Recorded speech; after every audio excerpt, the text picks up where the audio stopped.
Hey, thank you so much राजा राजा चले एसी राइट नाउ मी एच एच आई राइट नाउ मी चले एसी। और अब बातें होने वाली है आज के दिन के मोस्ट हैपनिंग इवेंट की। जी हाँ, इस इवेंट को लेकर कई दिनों से हम बातें कर रहे हैं। महाज्योति सदन में आज होने वाला है prism media and entertainment presents unsung heroes of Bollywood. बहुत ही अच्छी है, अच्छे कॉज के लिए इस इवेंट को किया जा रहा है, a tribute to the legends of Bollywood. और इस इवेंट के साथ आज जुड़ने वाले हैं नन अदर दैन हम सब के फेवरेट सिंगर शाहिद रफ़ी साहब। उनके साथ हमारी बातें होने वाली, उनकी मैं जितनी तारीफ़ करूँ उतनी कम है। उन्हें किसी तरह की कोई इंट्रोडक्शन की ज़रूरत है नहीं। Youngest son of legendary Rafi साहब। सर आपका बहुत बहुत स्वागत है 91.9 फ्रेंड्स एफएम कोलकाता शहर में। बहुत बहुत शुक्रिया आपका। 40 लाख लोग आपकी आवाज़ इस वक्त सुन रहे हैं।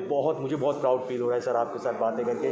बहुत सारे सवाल मेरे जहन में इस वक्त आ रहे हैं, लेकिन सबसे पहले हम इस कॉन्सेप्ट के बारे में जानना चाहेंगे। बहुत ही अच्छे कॉज के लिए परवेज सर ने इस इवेंट को किया है, कुछ बताना चाहेंगे?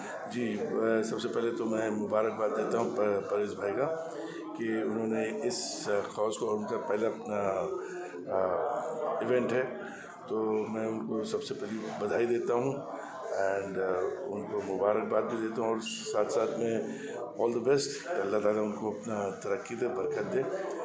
और जो कॉज के लिए उन्होंने किया है बहुत ही अच्छी बात है, मतलब बहुत अच्छा लगा, दिल को खुशी होती है कि मतलब आज भी इतना लोग जुड़े हुए हैं इस चीज़ में, तो I wish him all the best. बिल्कुल सर, अनसंग हीरोज़ की बातें हो रही है, उन लोगों की बातें हो रही है जो बहुत अच्छे सिंगर्स हैं लेकिन उन्हें प्लेटफॉर्म नहीं मिलता है, जो परवेज सर ने करके दिखाया, प्रिज्म मीडिया एंड एंटरटेनमेंट ने करके दिखाया है। कुछ कहना चाहेंगे सर? क्यों, क्या आपको लगता है क्या कारण है जो अच्छे सिंगर्स को प्लेटफॉर्म जो है नहीं मिल पाता है?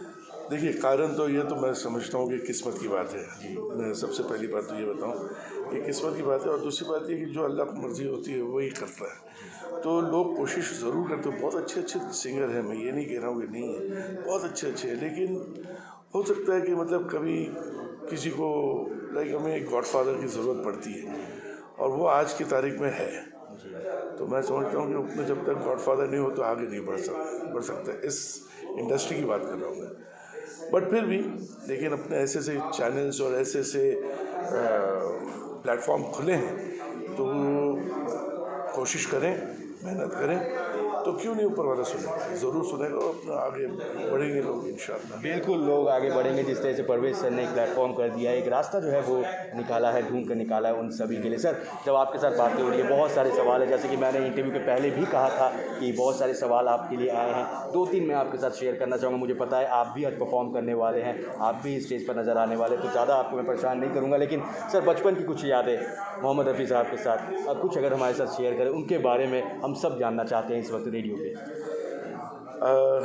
अब्बा के बारे में तो मैं ये कहूँगा कि मतलब एक ही बात है कि लोग जैसे कहते हैं कि मतलब दूसरा जन्म होता है, ये सब होता है।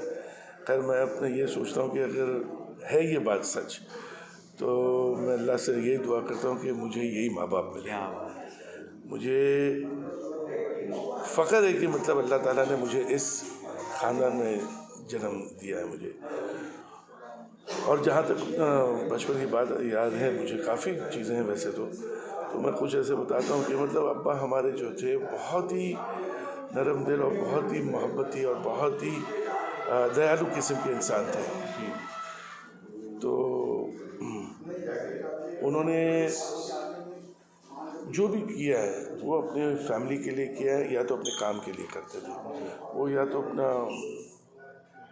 अपने काम से मतलब रखते थे, कभी सोशलाइजिंग नहीं की अब्बा ने। वो ये सोचते थे कि मेरा काम ख़त्म हो तो मैं अपने बच्चों के साथ अपने साथ रहूँ।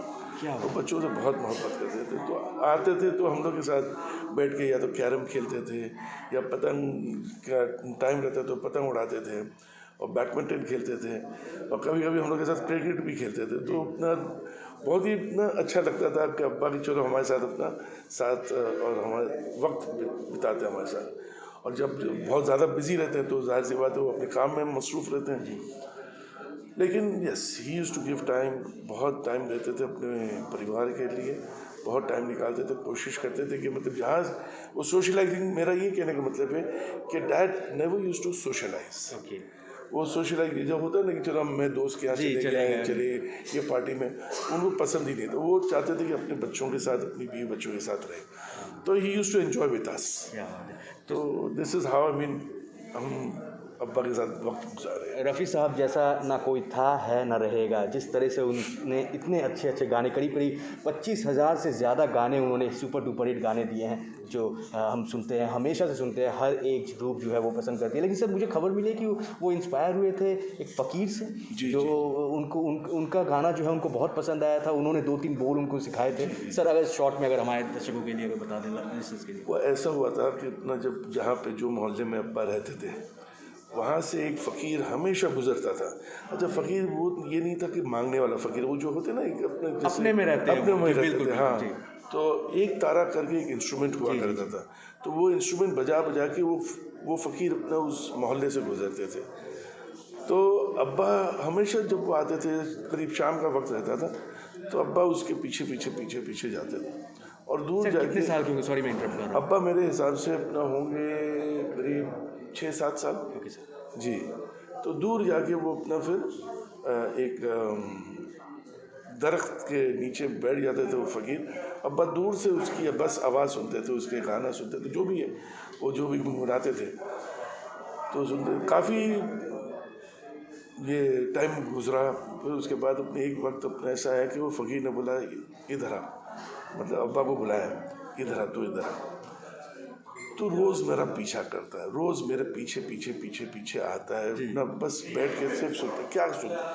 बोले मुझे आपकी आवाज़ और आपकी अपने जो गाना आप गाते हो वो मुझे बहुत पसंद है, जो धुन आप गाते हो वो बहुत अच्छा लगता है। अच्छा, बोले हाँ, वो आपको सुन सुन के मैंने भी याद कर लिया। अच्छा, तूने याद कर लिया? बोले जी। बोले अच्छा चल, तो फ़कीर ने कहा बस चल सुना। तो अब्बा ने सुना दिए। तो जब सुनाए तो फ़कीर को बहुत अच्छा लगा, बहुत अच्छा लगा। गले लगाया अब्बा को और पीठ पे थपथपाया कि जा बेटा, तू एक दिन बहुत बड़ा इंसान बनेगा, बहुत बड़ा आदमी बनेगा।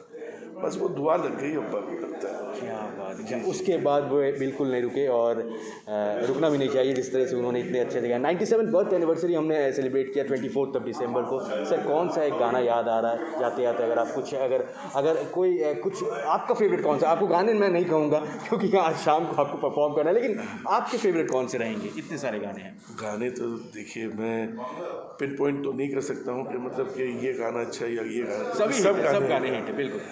लेकिन मैं अपनी दिल की बात बता रहा हूँ और मैं ये बता रहा हूँ कि जो मैं सोचता हूँ कि ये अब्बा के फेवरेट होंगे। जी। उसकी वजह ये है क्योंकि अब्बा कभी नहीं कहा, अब्बा ने कभी नहीं ये कहा कि ये गाना मेरा फेवरेट है या ये गाना। वो हमेशा बोलते थे सब गाने मेरे अच्छे हैं। लेकिन हम लोग ये सोचते हैं कि मतलब अब्बा के ये 3 गाने हैं जो कि अब्बा को बहुत अच्छे लगते थे। वजह उसकी क्या है? क्योंकि मैं 79 में अब्बा का काफ़ी अब्बा के साथ था मैं, और उन्होंने अमेरिका, कनाडा, यूरोप में शोज़ किए थे। करीब अपना 15 से 16 शोज़ अपना सिर्फ अमेरिका में हुआ था, 6 से 7 शोज़ कनाडा में हुआ था और 6 से 7 शोज़ अपना यूरोप में हुआ था। करीब 2 महीने का टूर था। तो उस वक्त मैं पूरा टूर अब्बा के साथ किया था। उसमें मैंने एक चीज़ नोटिस किया कि अब्बा को या तो फरमाइश आए या ना आए, वो ये 3 गाने ज़रूर गाते थे। तो मैं समझता हूँ ये मेरी तरफ से मेरी सोच है, मैं अब्बा की सोच नहीं बता रहा हूँ, मेरी सोच बता रहा हूँ कि शायद ये 3 गाने अब्बा के वन ऑफ द फेवरेट्स होंगे। 3 गाने उनके, एक तो था ओ दुनिया के रखवाले, दूसरा था मधुबन में राधिका नाचे रे, और तीसरा था सुहानी रात ढल चुकी। ये 3 गाने मैं समझता हूँ कि अब्बा के फेवरेट होंगे, तभी वो अपना हर शो में फरमाइश उनको आए या ना आए, ये 3 ज़रूर गाते थे। सर मैं और आपको डिस्टर्ब नहीं करूँगा। जाते जाते 40 लाख लोग आपकी आवाज़ हमारे शो गाने फेरी वाला में सुन रहे हैं, फेसबुक पर देख रहे हैं, उन सभी के लिए क्या मैसेज है? बडिंग सिंगर्स के लिए अगर आप कुछ 2 शब्द कहते हैं। बस मैं ये कहूँगा कि दुआ करें और बस और जो सिंगर जो नए नए आए खूब मेहनत करें, कोशिश करें, इंशाअल्लाह अपना ऊपर वाला हम ज़रूर कभी ना कभी साथ देगा। Shahid sir, thank you so much friend circle को समय देने के लिए। आज जो इवेंट होने वाली है, इस इवेंट के साथ फ्रेंड सर्कल को जुड़कर बहुत ही प्राउड फील हो रहा है और आपके साथ बातें हुई, काफ़ी कुछ हमें जानने को मिला, बहुत अच्छा लगा। All the best and you are the best sir, thank you so much. जाते जाते मोहम्मद रफ़ी म्यूज़िकल इंस्टीट्यूट के बारे में मुझे जानना था। जी हाँ, ये एक इंस्टीट्यूट है जो काफ़ी लोगों को ज़रिया दे रही है, उनको एक प्लेटफॉर्म कर दे रही है और वे काफ़ी अच्छा सिंगर बन पा रहे हैं। सर, इसके बारे में कुछ बताते जाए प्लीज़। मैं इसके बारे में ये बताना चाह रहा हूँ कि ये जो इंस्टीट्यूट अपने मोहम्मद रफ़ी म्यूज़िकल इंस्टीट्यूट जो खोले हम लोगों ने, ऑनलाइन इंस्टीट्यूट है ये। बेसिकली मेरे बेटे मोहम्मद फ़ज़ैल रफ़ी उसने ये शुरू किया है और मैं उसकी माँ मतलब मेरी वाइफ बहुत साथ दे रही है उसका और अपना उसको काफ़ी पुश किया और काफ़ी हद तक माशाल्लाह बहुत अच्छा कर रहा है। इस इंस्टीट्यूट में हम लोग वोकल सिखाते हैं, हम लोग इंस्ट्रूमेंटल सिखाते हैं, हम लोग मतलब everything and we do quite a lot of things in this. हम लोग अंताक्षरी प्लस काफ़ी चीज़ें हैं इस चीज़ में। तो this institute is taking a very good stand और बहुत अच्छा अपना ऊपर वाले की मेहरबानी की मतलब काफ़ी। और जाहिर सी बात है अब्बा का जब नाम आता है तो बिल्कुल सर, कैसे जुड़ सकते हैं हमारे जो लिसनर सुन रहे हैं, वो कैसे जुड़ सकते हैं? जी, इनके अपना ये जो है इसके ऊपर अपना वेबसाइट भी दिया हुआ है जी, वो वेबसाइट के साथ साथ अपना कॉन्टैक्ट्स ये सब दिया हुआ है उसके अंदर। बिल्कुल आप व्हाट्सअप कर सकते हैं 9748813055 पे, आपको पूरी इन्फॉर्मेशन जो है मिल जाएगी। मोहम्मद रफ़ी म्यूज़िकल इंस्टीट्यूट के फेसबुक पेज से आप जुड़ सकते हैं, आपको वहाँ पर भी इन्फॉर्मेशन मिलेगी। साथ ही साथ मोहम्मद रफ़ी म्यूज़िकल इंस्टीट्यूट के इंस्टाग्राम पर जाकर भी आपको पूरी जानकारी जो है वो मिल जाएगी। Thank you so much Shahid sir हमारे साथ बातें करने के लिए, बहुत अच्छा लगा आपके साथ बातें करके। All the best and you are the best sir, thank you so much. Thank you so much. That's all from here, back to studio.